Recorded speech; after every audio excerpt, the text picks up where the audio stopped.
Ang bagong malalapad na bato. 34 na kabanata.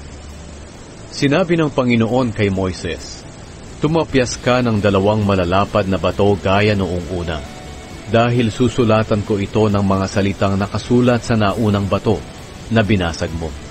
Maghanda ka bukas ng umaga, at umakyat ka sa bundok ng Sinai. Makipagkita ka sa akin sa itaas ng bundok. Kailangang walang sasama sa iyo. Walang sino mang makikita sa kahit saang bahagi ng bundok.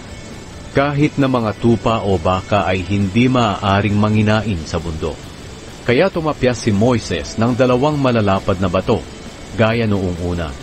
At kinabukasan, maaga pa'y umakyat na siya sa bundok, ayon sa iniutos ng Panginoon, dala ang 2 malalapad na bato. Bumaba ang Panginoon sa pamamagitan ng ulap, at binanggit niya ang kanyang pangalang Panginoon, habang nakatayo si Moises sa presensya niya. Dumaan ang Panginoon sa harap ni Moises at sinabi, "Ako ang Panginoon, ang mahabagin at matulunging Diyos. Mapagmahal at matapat ako, at hindi madaling magalit. Ipinapakita ko ang pagmamahal ko sa maraming tao, at pinapatawad ko ang mga kasamaan nila, pagsuway at mga kasalanan. Pero pinaparusahan ko ang mga nagkakasala, pati na ang kanilang salinlahi, hanggang sa 3 at 4 na henerasyon." Nagpatira pa si Moises sa lupa at sumamba.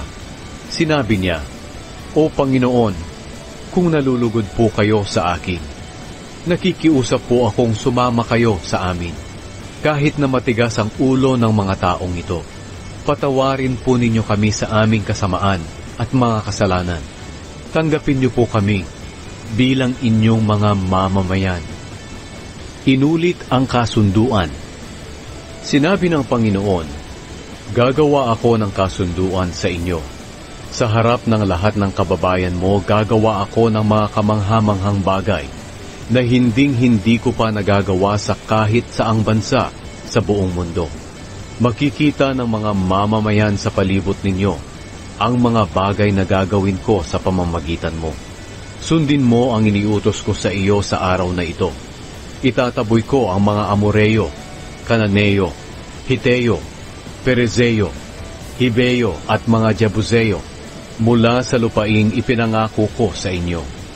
Huwag kang gagawa ng kasunduan sa mga tao sa lupaing pupuntahan ninyo, dahil magiging bitag ito para sa inyo. Sa halip, gibain ninyo ang mga altar nila, durugin ang mga alaalang bato nila, at putulin ang mga posteng simbolo ng diyosang si Asyera. Huwag kayong sasamba sa ibang mga diyos, dahil ako ang Panginoon ay ayaw na may sinasamba kayong iba. Huwag kayong gagawa ng kasunduan sa mga taong nakatira sa lupain na pupuntahan ninyo, dahil baka matukso kayong kumain ng mga handog nila, at anyayahan nila kayo sa paghahandog at pagsamba nila sa kanilang mga diyos. Baka mapangasawa ng mga anak nyo ang mga anak nila, na silang magtutulak sa kanila sa pagsamba sa ibang mga diyos. Huwag kayong gagawa ng mga diyos-diyosan. Ipagdiwang ninyo ang pista ng tinapay na walang pampaalsa. Ayon sa iniutos ko sa inyo, kumain kayo ng tinapay na walang pampaalsa sa loob ng 7 araw. Gawin ninyo ito sa itinakdang panahon sa buwan ng Abib, dahil iyon ang buwan nang lumabas kayo ng Ehipto. Akin ang lahat ng panganay na lalaki, pati ang panganay na lalaki ng mga hayop ninyo. Maaaring matubos ang panganay na lalaki ng mga asno nyo sa pamamagitan ng pagpapalit dito ng tupa. Pero kung hindi ito tutubusin, kailangang patayin ang asno sa pamamagitan ng pagbali sa leeg nito. Maaari rin ninyong matubos ang mga panganay ninyong lalaki.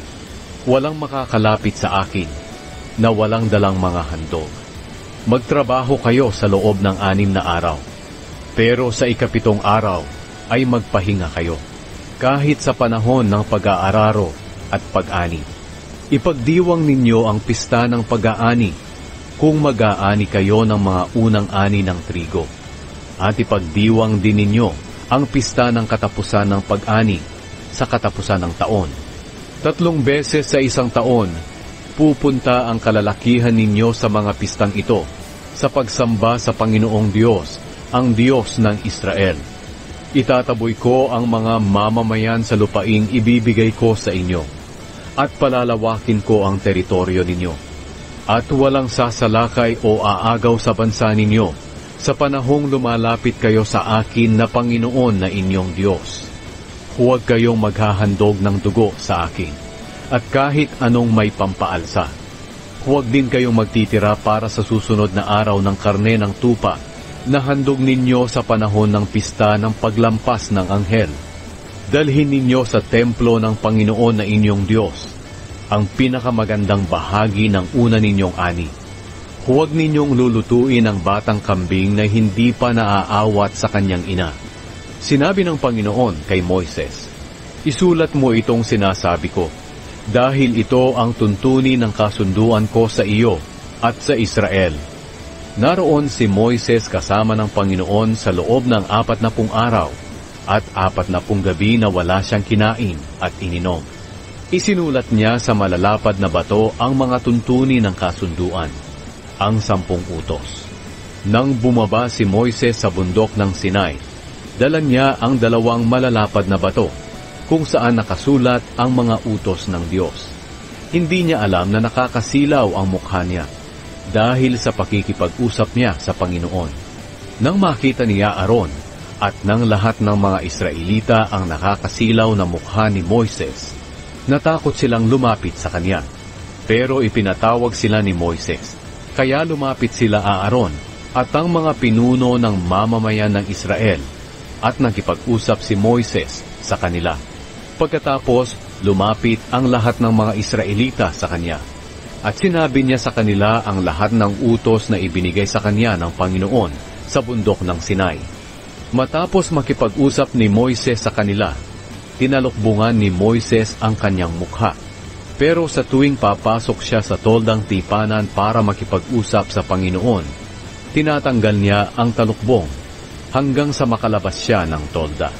Kapag nakalabas na siya, sinasabi niya sa mga Israelita ang lahat ng sinabi ng Panginoon sa kanya.